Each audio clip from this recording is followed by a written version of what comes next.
જય હિન્દ વિદ્યાર્થી મિત્રો, welcome to my YouTube channel Gujarati grammar by Bashira મંદ્રામાં આપ સર્વનું સ્વાગત છે. વિદ્યાર્થી મિત્રો, આજે આપણે ટેટ 1 જે છે એમાં ગુજરાતી વ્યાકરણ, સાહિત્ય અને પદ્ધતિશાસ્ત્રનું પેપર સોલ્યુશન જે છે એ જોવાના છીએ. તો ચાલો શરૂઆત કરીએ. નાનકડો ફરહાન ચાલતા ચાલતા ખડખડાટ હસી પડ્યો. એ જોઈને બાકીના સૌ પણ હસવા લાગ્યા. આ વાક્યમાં ક્રિયા વિશેષણ કયું છે?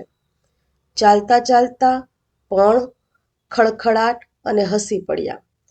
જો હવે વિદ્યાર્થી મિત્રો, આવો પ્રશ્ન જ્યારે તમને પૂછાય છે, બરોબર છે, તો અહીંયા તો પહેલા તમે ક્રિયાપદ જુઓ. ક્રિયાપદ શું છે? તો કે હસી પડ્યો, બરોબર છે.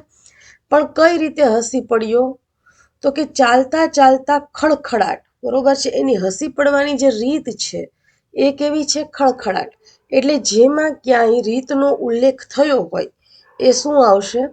તો કે રીતિવાચક ક્રિયા વિશેષણ. એટલે સાચો જવાબ જે છે એ શું આવશે? તો કે ખડખડાટ એવો આવશે. ત્યાર પછી નેક્સ્ટ ક્વેશ્ચન તરફ આગળ વધીએ. નીચેનામાંથી કયો ક્રમ ટકાવારી મુજબ યોગ્ય છે? અલગ અલગ 5 શબ્દો આપેલા છે તમને: સંયમ, સુંદર, સમય, સુવાચ્ય અને સૂરજ. તો વિદ્યાર્થી મિત્રો, આપણને એ ખબર હોવી જોઈએ કે જ્યારે ટકાવારીના ક્રમ મુજબ શબ્દો ગોઠવવાના હોય છે તો એમાં કઈ રીતે આપણે ગોઠવવાના હોય છે. જુઓ, સૌથી પહેલા તો અનુસ્વાર ન આવે, અનુસ્વાર વગરનો અક્ષર આવે. એટલે સૌથી પહેલા એકલો આવશે, એટલે કે સની સાથે લાગેલો હોય એ. એટલે કે અહીંયા સમય છે, અહીંયા સમય છે ને અહીંયા સમય છે. તો સમય જે છે એ પહેલો આવશે, બરોબર છે. હવે સમય જ્યારે પૂરો થઈ જાય, બરોબર છે, ત્યાર પછી એવો જ તે બીજો કોઈ શબ્દ છે? તો કે ના, નથી. એટલે હવે અનુસ્વાર વાળો જોવાનો કે અનુસ્વાર વાળો શબ્દ ક્યાં આવે છે. તો અનુસ્વાર વાળો જે છે અહીંયા 2 માં આવે છે, સી માં અને ડી માં. તો અહીંયા એકલો અક્ષર, પછી એની પછી શું આવશે? અનુસ્વાર વાળો અક્ષર, પછી વિસર્ગ વાળો અક્ષર આવે. પણ અહીંયા આપણે વિસર્ગ વાળો કોઈ અક્ષર છે નહીં. એટલે આ તમને જે નિયમ છે ને એ હું સમજાવું છું. પેલા એકલો અક્ષર, દાખલા તરીકે પેલા એકલો આવે, પછી અની ઉપર અનુસ્વાર આવે અને પછી અની સાથે વિસર્ગ એમ આવે. એટલે અહીંયા સમય જે છે એ એકલો છે. પછી અહીંયા સંયમ એટલે કે અનુસ્વાર વાળો આવ્યો, બરોબર છે. હવે શું કરવાનું છે? તો કે સૂરજ આવશે કે સુવાચ્ય આવશે? તો જુઓ, અહીંયા દીર્ઘ ઉ છે અને અહીંયા રસ્વ ઉ છે. તો શબ્દકોશના ક્રમમાં તમે જોવા જાવ ને તો પેલા રસ્વ ઉ આવે અને પછી દીર્ઘ ઉ આવે. એટલે પેલા રસ્વ ઉ વાળો આવશે, પછી રસ્વ ઉની ઉપર જે અનુસ્વાર છે એ આવશે અને ત્યાર પછી દીર્ઘ ઉ વાળો આવશે. એટલે સાચો જવાબ તમારો શું થશે? તો કે ડી, સમય, સંયમ, સુવાચ્ય, સુંદર અને સૂરજ. ત્યાર પછી નેક્સ્ટ ક્વેશ્ચન તરફ આગળ વધીએ. સમીરનો સમાનાર્થી શબ્દ આમાંથી કયો નથી? હવા, પવન, વાયરો અને વાવાઝોડું. તો હવા એટલે પણ પવન થશે, પવન એટલે પણ પવન થશે, સમીર થશે, અને વાયરો એટલે પણ સમીર એટલે કે પવનના અર્થમાં છે. પણ વાવાઝોડું જે છે એ શું છે? તો કે અલગ બાબત છે. માટે વાવાઝોડું શું છે? તો કે તમારો સાચો આન્સર છે. ત્યાર પછી નેક્સ્ટ ક્વેશ્ચન તરફ આગળ વધીએ. અહીંયા જો પેલું એમ કીધું છે કે દીર્ઘાયુ બેઠો, રાજા સૂતો, રાજકુમારી રડી. આ ત્રણેય વાક્યમાં વપરાયેલો બેઠો, સૂતો, રડીને કઈ રીતે ઓળખાવશો? સકર્મક ક્રિયાપદ, અકર્મક ક્રિયાપદ, કર્તા વિશેષ ક્રિયાપદ કે અકર્તા ક્રિયાપદ. જુઓ, હવે અહીંયા એમ કીધું છે કે દીર્ઘાયુ બેઠો, રાજા સૂતો અને રાજકુમારી રડી. તો અહીંયા કોઈ પણ પ્રકારનું કર્મ હોય એ મૂકવામાં નથી આવ્યું, બરોબર છે. સીધું શું છે? તો કે ક્રિયાપદ જ મૂકી દેવામાં આવ્યું છે. કર્મ છે નહીં, માટે અહીંયા કેવું ક્રિયાપદ છે? તો કે અકર્મક ક્રિયાપદ છે. માટે આન્સર તમારો શું આવશે? તો કે બી, અકર્મક ક્રિયાપદ. ત્યાર પછી નેક્સ્ટ ક્વેશ્ચન તરફ આગળ વધીએ. ભાષાકીય રીતે સાચું વાક્ય હોય એ પસંદ કરવાનું છે. અલગ અલગ 4 વાક્યો આપેલા છે. વિદ્યાર્થીઓને મહેણા ટોણા મારી શકાશે નહીં. વિદ્યાર્થીઓને આશીર્વાદ આપવા શિક્ષકે પાછી પાની કરવી જોઈએ નહીં. શિક્ષકે ભાષા શિક્ષણમાં રસ નિષ્પન્ન કરાવી શકવું જોઈએ અને સારી દૃષ્ટિવાળા શિક્ષકો વિદ્યાર્થી અને પરીક્ષાર્થી વચ્ચેનો ભેદ જે છે એ પારખે છે. તો ભાષાકીય રીતે જે વાક્ય છે એ વાક્ય યોગ્ય જે છે એ અહીંયા એવું છે કે વિદ્યાર્થીઓને મેળા ટોળા મારી શકાશે નહીં. બાકી આ ત્રણેય વાક્યો જે આપ્યા છે બરોબર છે, એમાં જે ભાષાકીય રીતે લખાવવું જોઈએ એ રીતે ભાષાકીય રીતે લખાયું છે નહીં. ભાષાકીય રીતે એટલે વિદ્યાર્થી મિત્રો એક બાબત યાદ રાખવાની બરોબર છે કે એમાં અનુસ્વાર હોય ને અમુક જગ્યાએ એ પણ ન હોવો જોઈએ, ને અમુક જગ્યાએ ન હોય ને તોય તકલીફ પડે. એટલે એ શું છે તો કે ભાષાકીય રીત છે. માટે સાચો આન્સર શું આવશે તો કે વિદ્યાર્થીઓને મેળા ટોળા મારી શકાશે નહીં. ત્યાર પછી નેક્સ્ટ ક્વેશ્ચન તરફ આગળ વધીએ. આ શિક્ષક ખૂબ જ સ્પષ્ટ વાત કરે છે. તેમની દરેક વાત ખાલી જગ્યા હોય છે. કેવી હોય છે? સંદિગ્ધ હોય છે, ગોળ ગોળ હોય છે, અસંદિગ્ધ હોય છે કે વિદ્વતાપૂર્ણ હોય છે. જુઓ, હવે અહીંયા પહેલા એમ કહી દીધું કે ખૂબ સ્પષ્ટ વાત કરે છે. એટલે સ્પષ્ટ વાત કોણ કરે તો કે જે વિદ્વાન હોય એ જ, બરોબર છે, જેનામાં પોતાની વિદ્વતા હોય એ જ. વિદ્વાન વ્યક્તિ જ શું કરે તો કે સ્પષ્ટ વાતો કરે.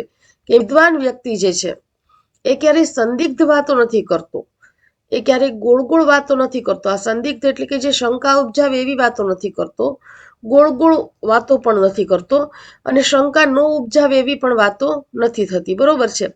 વાતો કેવી થાય છે તો કે એની વાતો જે છે ને એ વિદ્વતાપૂર્ણ હોય છે. એટલે કે કંઈક વ્યવસ્થિત રીતે આપણને શું મળે છે, એમાં જાણકારી મળે છે. માટે સાચો આન્સર શું આવશે તો કે વિદ્વતાપૂર્ણ.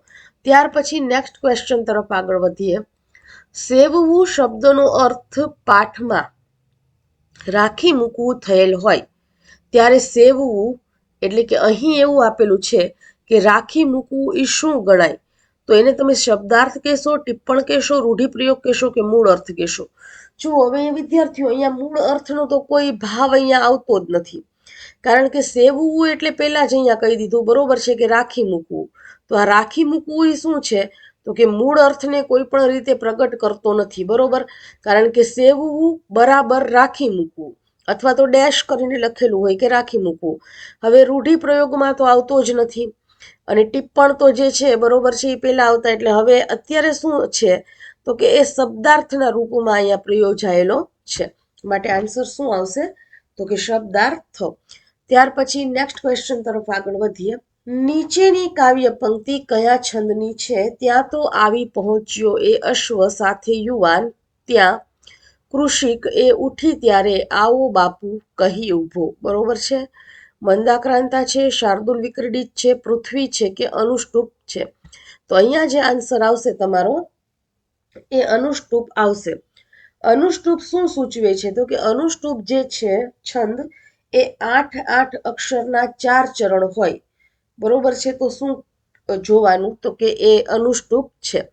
મંદાક્રાંતામાં 17 અક્ષર હોય છે, અને સાથે મભન તત ગાગા એનું ગણસૂત્ર છે એ હોય છે. શાર્દુલ વિક્રીડિત જે છે એ 19 અક્ષર હોય છે, અને સાથે મસ જસ તત ગાગા એનું ગણસૂત્ર જે છે એ હોય છે. અને ત્યાર પછી પૃથ્વી જે છે એમાં 17 અક્ષરની સાથે જસ જસ ય લ ગા એ એનું ગણસૂત્ર હોવું જોઈએ. એટલે એ મુજબ અહીંયા તમે જ્યારે એને ગણસૂત્ર વડે ગણો ત્યારે જવાબ આવવો જોઈએ. ત્યાર પછી ધોરણ 1ના વર્ગખંડમાં વાર્તા કહીને શિક્ષકે નીચેના પૈકી શું કરવું જોઈએ? એ વાર્તાનો બોધ કહેવો જોઈએ, વાર્તામાં આવતા પાત્રોના નામ પૂછવા જોઈએ, બાળકોને વાર્તામાં આવતા સ્થળોના નામ પૂછવા જોઈએ, કે અહીં દર્શાવેલ 3માંથી એક પણ નહીં. જુઓ, હવે આ ક્વેશ્ચન જે છે ને એને સમજવાની એક ટેકનિક એવી છે કે ધોરણ 1ના જે વર્ગખંડ છે બરોબર છે, એમાં બાળકો કેવા છે? સાવ ભૂલકા છે, નાના બાળકો છે. તો તમે બાળકોને જે વાર્તા કહો છો અને વાર્તામાં આવતા પાત્રોના નામ પૂછો છો, તો બાળકને એ ઝડપથી કે સહેલાઈથી યાદ રહી જતા નથી. એને એની માટે થોડીક મહેનત કરવી પડે છે. અને વાર્તા એને જ્યારે આપણે કહેતા હોઈએ બરોબર, ત્યારે એમાં આવતા સ્થળોના નામ કે એનાથી બાળકોને કોઈ મતલબ હોતો નથી. એટલે પાત્રોના નામ પૂછવા કે વાર્તામાં આવતા સ્થળોના નામ જે છે એ પૂછો, તો એ બધું જે છે ને એ મિનિંગલેસ છે. અને અહીં દર્શાવેલ 3માંથી એક એ તો આવે જ નહીં. સાચો આન્સર શું આવશે કે વાર્તાનો બોધ જે છે એ બાળકોને કહેવાવું જોઈએ કે એ વાર્તા જે છે એમાંથી તમે શું શીખ્યા, બરોબર છે. અને એ બોધ પ્રમાણે બાળકો જે છે બરોબર છે એના મનમાં એ જે કાંઈ શિક્ષક છે એ વાતો જ્યારે કરે છે આવી વાર્તાઓની, ત્યારે બાળકો જે છે એ ચોક્કસ રીતે એને શું કરે છે તો કે ગ્રહણ કરે છે અને બાળકોને એ યાદ રહી જાય છે કે અમે આ વાર્તા આજે ભણ્યા હતા, બરોબર છે. એ વાર્તામાં કંઈક આવું આવતું હતું પછી અમને અમારા શિક્ષકે આવું કીધું, બરોબર. એટલા માટે આપણે હવે આગળ વધીએ નેક્સ્ટ ક્વેશ્ચન તરફ. પ્રખ્યાત નવલકથા સરસ્વતીચંદ્ર કુલ કેટલા ભાગમાં લખાય છે? બરોબર છે. સરસ્વતીચંદ્ર નવલકથા જે છે ગુજરાતી ભાષાની પહેલી મહાનવલ જે છે, બરોબર છે, એ કેટલા ભાગમાં લખાય છે? તો કે એ 4 ભાગમાં લખાય છે. એટલે આન્સર સાચો શું આવશે તો કે 4 ભાગ.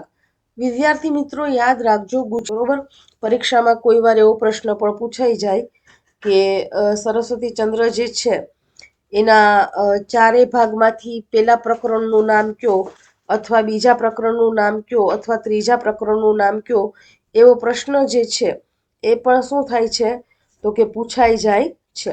માટે યાદ રાખવું કે સરસ્વતીચંદ્ર જે છે એ કુલ 4 ભાગમાં લખાયેલી છે. એમાં 4 ભાગો જે છે એમાં પેલા ભાગનું નામ બુદ્ધિધનનો કારભાર, બીજા ભાગનું નામ ગુણસુંદરીનું કુટુંબજાળ, ત્રીજા ભાગનું નામ રત્નનગરીનું રાજ્યતંત્ર અને ચોથા ભાગનું નામ સરસ્વતીનું મનોરાજ્ય અને પૂર્ણાહુતિ, બરોબર છે. પહેલો ભાગ જે છે એ આશરે 1887ની આસપાસ, બીજો ભાગ જે છે એ આશરે 1892ની આસપાસ, ત્રીજો ભાગ 1898ની આસપાસ અને ચોથો ભાગ જે છે એ 1901ની આસપાસ પ્રકાશિત થયેલો છે. અને સરસ્વતીચંદ્ર ફિલ્મ પણ હિન્દી ફિલ્મ જે છે બરોબર છે એ પણ બનેલું છે અને એ 1968માં જે છે એ બનેલું છે. હિન્દી ફિલ્મ છે સરસ્વતીચંદ્ર જેનું નામ છે. ત્યાર પછી નેક્સ્ટ ક્વેશ્ચન તરફ આગળ વધીએ. શિક્ષક આવૃત્તિમાં ગંદી ઉંદરડીની વાર્તા કયા એકમ માટે મૂકવામાં આવી છે?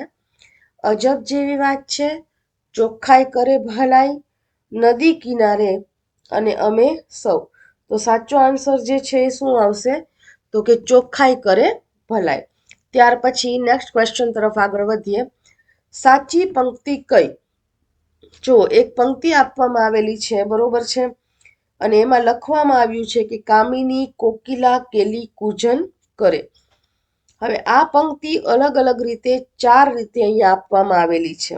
હવે જો સાચી પંક્તિમાં ખરેખર શું આવે છે ખબર છે કે અહીંયા તમને ખબર હોવો જોઈએ કે સૌથી પહેલા તો કામિની અલગ અલગ રીતે લખેલું છે, કોકિલા તો સેમ રીતે લખેલું છે, કેલી સેમ રીતે લખેલું છે, કુજન અને કુંજન એવા શબ્દો છે.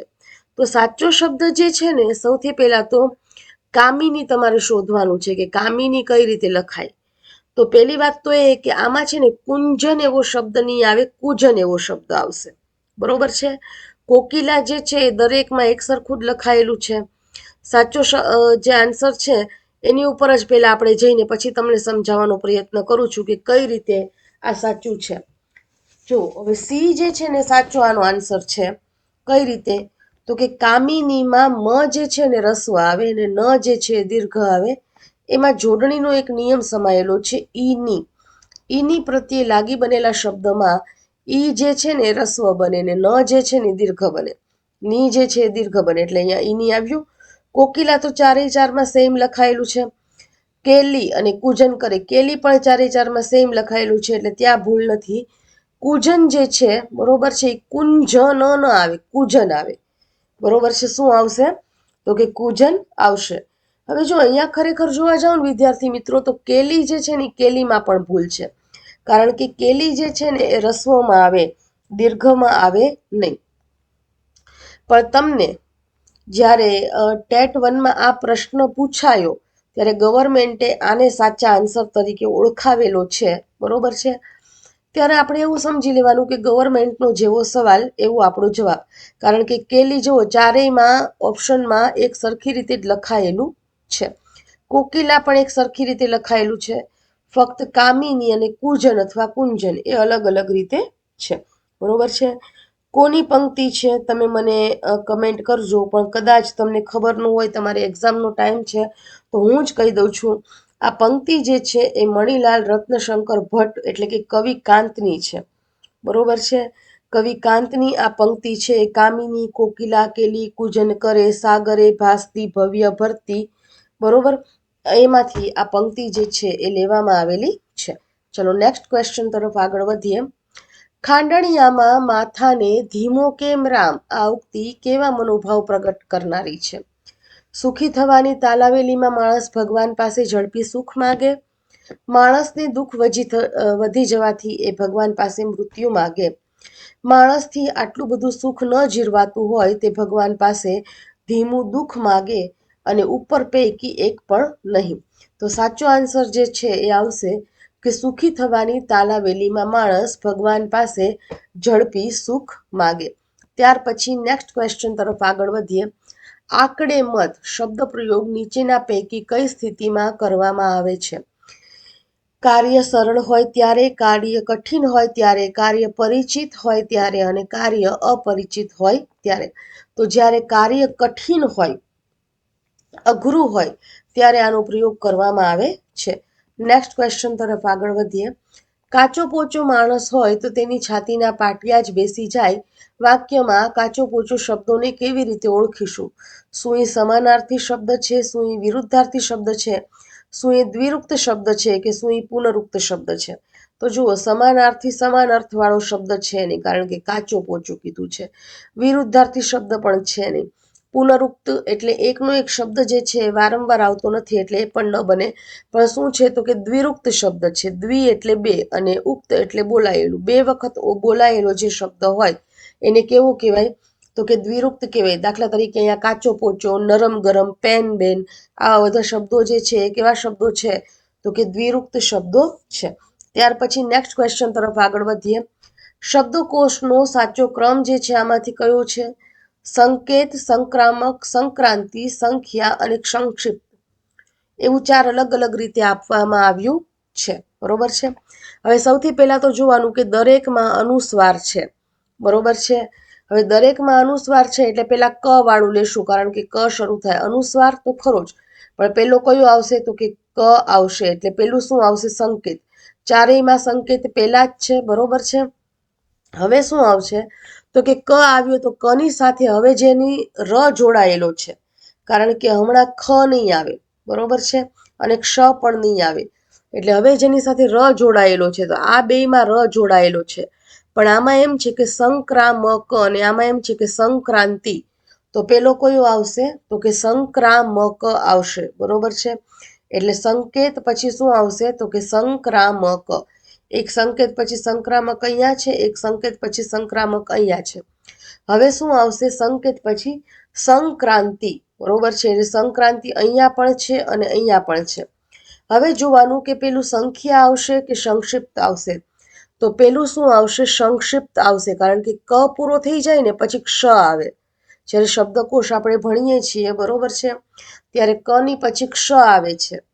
બરોબર. એટલે અહીંયા શું આવશે તો કે ક્ષ આવશે, અને પછી ત્યાર પછી ખ વાળો શરૂ થશે. માટે તમારો સાચો આન્સર શું છે તો કે સંકેત, સંક્રામક, સંક્રાંતિ, સંક્ષિપ્ત અને સંખ્યા. બરોબર છે. ચાલો ત્યાર પછી નેક્સ્ટ ક્વેશ્ચન તરફ આગળ વધીએ. ધોરણ 3ના અંતે બાળક ગુજરાતીમાં કેટલા શબ્દોનું અર્થગ્રહણ કરી શકે છે? તો જ્યારે ધોરણ 3ના અંતે બાળકો હોય છે, બરોબર છે, એને જ્યારે શબ્દોને ગ્રહણ કરવાના હોય છે ત્યારે લગભગ મિનિમમ 2500 જેટલા શબ્દો જે છે એ ગ્રહી શકે છે. ત્યાર પછી નેક્સ્ટ ક્વેશ્ચન તરફ આગળ વધીએ. દેર શબ્દનો અર્થ શું થાય? તળપદા શબ્દ આપેલો છે. દેર એટલે મોડું થવું, હેવર, દિયર અને ખૂબ જ મોડું થવું. તો આપણે જાણીએ જ છીએ કે આપણા જે સાસરી પક્ષમાં દિયર હોય એને આપણે દેર તરીકે સંબોધીએ છીએ. ચાલો ત્યાર પછી નેક્સ્ટ ક્વેશ્ચન તરફ આગળ વધીએ. સ્વચ્છ પાણીમાં પડછાયો દેખાયો આ વાક્યમાં કયું વિશેષણ છે? જો વિશેષણ તમને પૂછવામાં આવ્યું કે સ્વચ્છ પાણીમાં પડછાયો દેખાયો, બરોબર છે. પાણીને કેવું કીધું તો કે અહીંયા સ્વચ્છ કીધું. કેવું કીધું? સ્વચ્છ કીધું. હવે જુઓ, આમાં ઓપ્શન તમને કન્ફ્યુઝ કરી દેવા છે. વ્યક્તિવાચક, ગુણવાચક, જાતિવાચક અને સમૂહવાચક. વિદ્યાર્થી મિત્રો, તમે જો વ્યવસ્થિત રીતે વ્યાકરણનો અભ્યાસ કર્યો હોય તો તમે તરત જ પકડી પાડો કે વ્યક્તિ, જાતિ અને સમૂહ જે છે, બરોબર છે, એ, સી અને ડી ઓપ્શન જે છે એ તો ત્રણેય શેના છે? સંજ્ઞાના છે. ગુણવાચક જે છે એ એક જ અહીંયા વિશેષણનો ઓપ્શન છે. તો તરત જ આપણને ખબર પડી જાય કે આન્સર શું આવશે તો કે ગુણવાચક એવું આવશે. ત્યાર પછી નેક્સ્ટ ક્વેશ્ચન તરફ આગળ વધીએ. કુંડુ કથરોટ અને કથરોટ કુંડાને જોઈ હશે, મહાવરો ક્યારે વપરાય? બરોબર. બે સમૂહવાળિયા બાહોશ એકમેકની મશ્કરી કરે ત્યારે, મા પોતાના બાળકને અને બાળક માતાને જોઈને સ્મિત કરે ત્યારે, બે સરખા દોષિત પરસ્પરનો વાક કાઢે ત્યારે, અને બે બહાદુર એકમેકની પ્રશંસા કરે ત્યારે. તો સાચો આન્સર શું આવશે તો કે બે સરખા દોષિત પરસ્પરનો વાક કાઢે ત્યારે. ત્યાર પછી નેક્સ્ટ ક્વેશ્ચન તરફ આગળ વધીએ. ધોરણ 6 ના ગુજરાતીના એકમ લાયક ઉમેદવારના લેખક કોણ છે?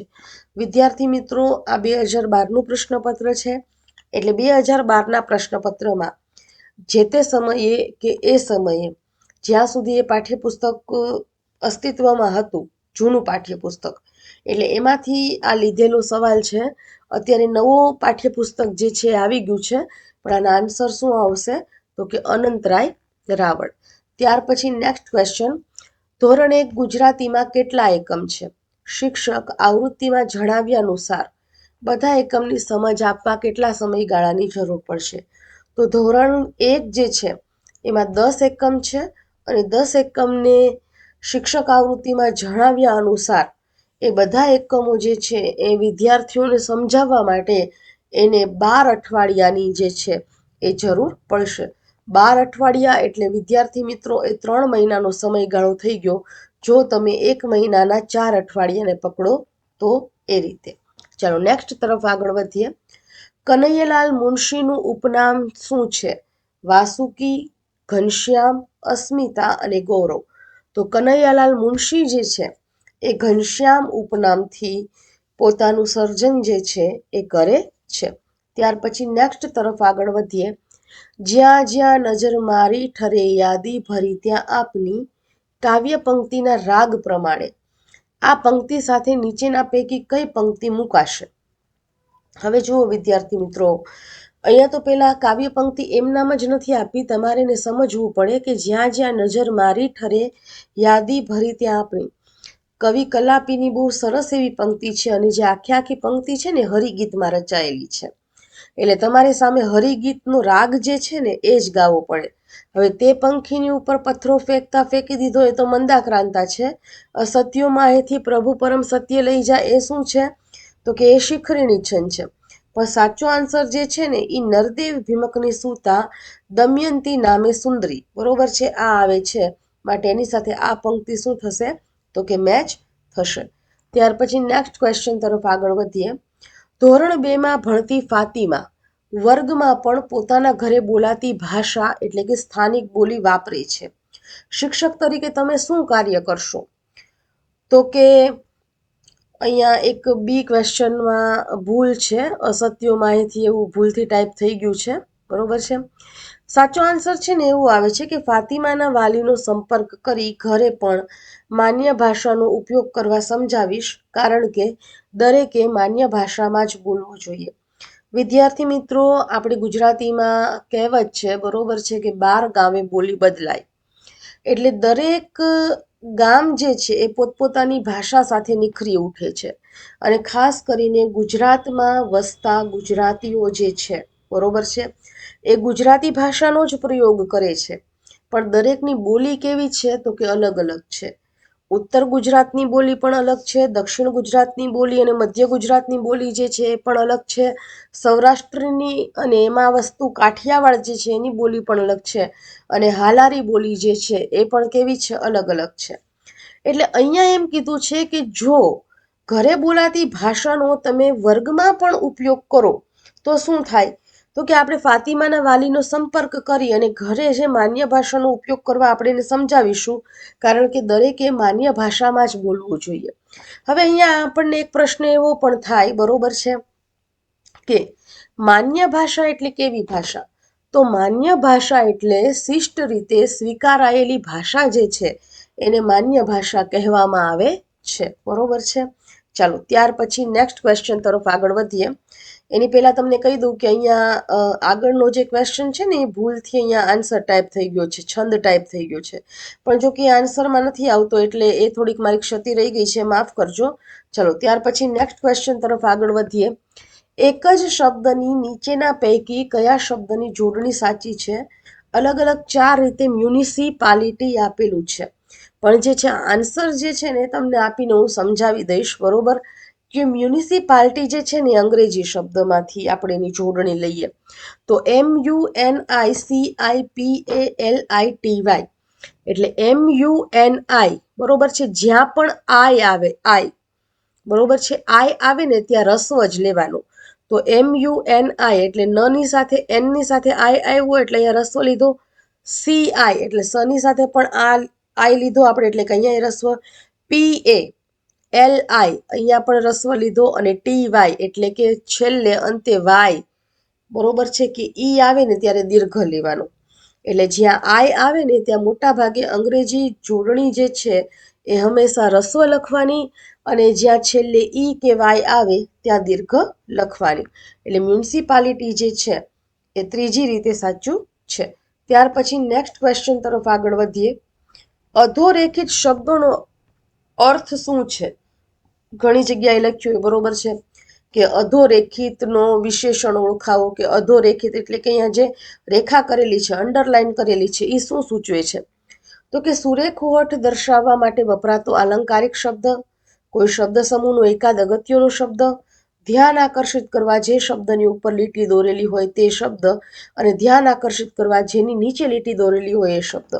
જો સી અને ડી જે છે થોડા કન્ફ્યુઝ કરી દેવા છે, પણ ત્યારે આપણે કન્ફ્યુઝ એમાં થવાની જરી કંઈ જરૂર નથી. અહીંયા એમ કીધું છે કે જે શબ્દની ઉપર લીટી દોરી હોય, અને અહીંયા શું લખ્યું છે કે જે શબ્દની નીચે લીટી દોરી હોય. તો આપણે શું શેનું કામ હોય છે? તો કે જેની નીચે લીટી દોરી હોય છે એનો જ અર્થ આપણે શું કરવાનો હોય છે? તો કે સૂચવવાનો હોય છે. શબ્દની ઉપર ક્યારેય લાઈન હોતી નથી, શબ્દની નીચે જ લાઈન હોય છે. ચાલો ત્યાર પછી નેક્સ્ટ ક્વેશ્ચન તરફ આગળ વધીએ. પ્રાચીના કાવ્ય સંગ્રહ આપનાર વાસુકી ઉપનામવાળા ગાંધી યુગના કવિ કયા છે? બરોબર છે, એટલે કે જેમણે પ્રાચીના નામનો કાવ્ય સંગ્રહ જે છે એ આપેલો છે અને પોતે વાસુકી ઉપનામ જે છે એ ધારણ કરેલું છે એવા ગાંધી યુગના કવિ ઉમાશંકર જોશી છે. ચલો નેક્સ્ટ ક્વેશ્ચન તરફ આગળ વધીએ. માલમનો અર્થ શું થાય? મલમ વહાણ હાંકનાર, બહારવટિયાનું કામ કરનાર, બહારવટિયાનું નામ અને માલ લઈ જનાર. તો સાચો આન્સર જે છે શું થશે? તો કે વહાણ હાંકનાર. ત્યાર પછી નેક્સ્ટ ક્વેશ્ચન તરફ આગળ વધીએ. પ્રાથમિક શાળામાં ભાષા શિક્ષણમાં નીચેનામાંથી કોની પ્રાથમિકતા સૌથી ઓછી છે? વાંચનની, શ્રવણ અને કથનની, વ્યાકરણની કે લેખનની? તો શ્રવણ અને કથન જે છે, બરોબર છે, એની પ્રાથમિકતા શું હોય છે? સાવ ઓછી હોય છે, બરાબર છે. આપણા જે અહીંયા 2012ના પ્રશ્નો હતા વિદ્યાર્થી મિત્રો એ અહીંયા પૂરા થયા છે. વિદ્યાર્થી મિત્રો થેન્ક યુ, તમે આ સિરીઝ સાથે જે છે જોડાયેલા રહ્યા. અને એક આપને ખાસ નમ્ર વિનંતી કે ચેનલને લાઈક કરી દેજો, શેર કરજો અને ખાસ સબસ્ક્રાઈબ કરજો. તમારી પૂરતો આ વિડીયો ન રાખતા ટેટ 1ની જેટલા પણ વિદ્યાર્થી મિત્રો એક્ઝામ આપવાના છે એ બધાની સાથે આ વિડીયો શેર કરજો, કેમ કે આમાં જે પ્રશ્નોના ઉત્તર મેં તમને આપ્યા છે એ બધા એક સમજની સાથે આપ્યા છે, બરોબર છે. અને સમજની સાથે પ્રશ્નોના ઉત્તર મેળવવા એ બહુ જ સારું એવું કાર્ય કહી શકાય. માટે આ વિડીયો જે છે વિદ્યાર્થી મિત્રો એને ખાસ શેર કરજો. જય હિન્દ, જય ભારત.